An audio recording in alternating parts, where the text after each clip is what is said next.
Going back just a little ways, maybe 5 years. You remember that Pharrell, or I think it's Pharrell. We'll go with that. He had the song Happy. Somebody wrote an article based on that and said, why is it that our number one goal is to be happy? Like,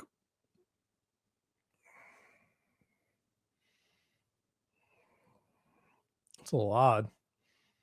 Like, we want to go through life happily. And I'm like, if that makes you happy, then it must be right. That's a very, I mean, people say don't use the words, don't use slippery slope anymore. But I mean, how much is happy? I don't know. I'm just confused by it.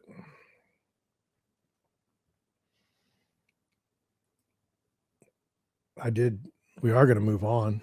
I probably, you probably noticed that when the camera clicked, but I was checking my notes. And so I'm going to go over another thing. The podcast and it's still on like Spotify and it's still on Apple Podcasts. The name of it was like Deerwood Realty and Friends. And we talked about neighbors,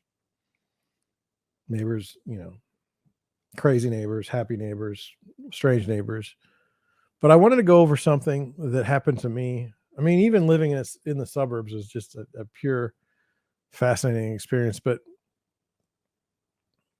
um, having done stories in the past, it kind of hit particularly close to home today. We have a new neighbor dog that has a very annoying bark. And the owners of the house leave their dog out to do this barking, for hours on end. Now, in my, in my podcast, we talked about like, well, what do you do? How do you solve a problem like that? And it's like, well, you could shoot the dog, right? But what does the headline look like in the local newspaper? It'll be like neighbor kills dog for no reason, or neighbor kills dog. It's not good. It's you come across as a jerk, right? Even though this dog and this family is keeping you from enjoying your own property, um, you know, you're the jerk. And then what if you confront the person? And when I say confront, what if you just go over there and say, "Hey, man, dog's barking. Like, dog seems to want to go in. Why don't you just let the dog in so we don't have to deal with this?" I have it on rumor that they don't even like the dog. Like, it's a very odd situation. Um, but I was curious. Put it in the chat. Put it in the comments if you're watching later. What would you do if your neighbor's dog was just barking all the time and just quite annoying? I was getting ready to open the window and shout very vulgar things at the neighbor, but my wife quickly said, that's probably not the best plan. She's right. She's right. I don't think that was the right plan, but it's like, in a way, you need to express how annoyed you are by this problem so that they can get the message, you know? And by getting the message, I mean in a nice way. I don't wish them harm. I don't wish the dog harm, but you're making your neighbors miserable with your dog that just barks this horrible noise and scratches at the screen door for hours because you refuse to let the dog in. Clearly, the dog doesn't like to be outside. Let me know in the comments. Let me know. Maybe it's just me. Maybe it's just me. And finally,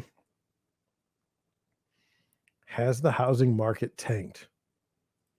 Maybe that's why you stumbled on my live stream. Maybe you want to know, has the housing market tanked? I mean, here's the problem. At least in St. Louis, number one, define tanked. Like, no one's doing any transactions at all. That's not true.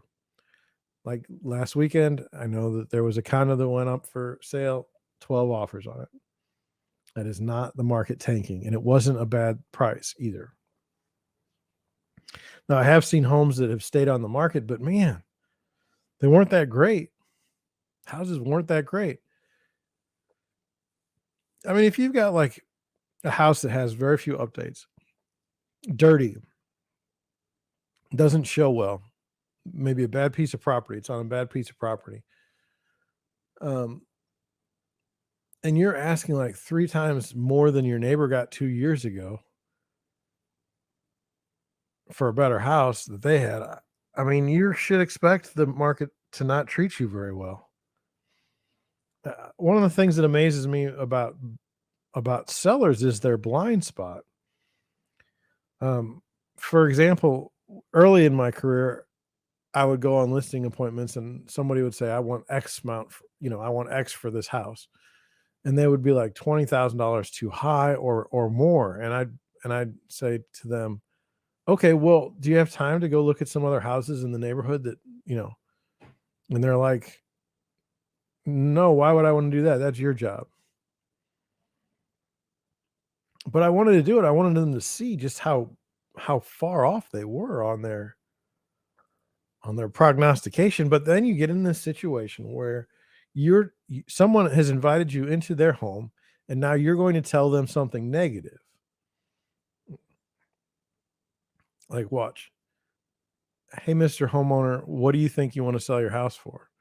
I want to sell my house for 150,000. Okay. So I come in and I say, but Mr. Homeowner, I don't think you're going to get more than 110 for it. What have you just done? You've put yourself in a position where you're calling the homeowner a liar, or you're saying that you know, they're not right. And now they just want to prove you wrong. Do you think they're going to use you to prove you wrong? Probably not. It's like this very, very odd game to start the listing experience, and the game is called like do what the owner says. And you say, "Well, John, that's not right. You're buying the listing." It's like the listing agent is not the person that sets the price. The seller sets the price. The market confirms the price.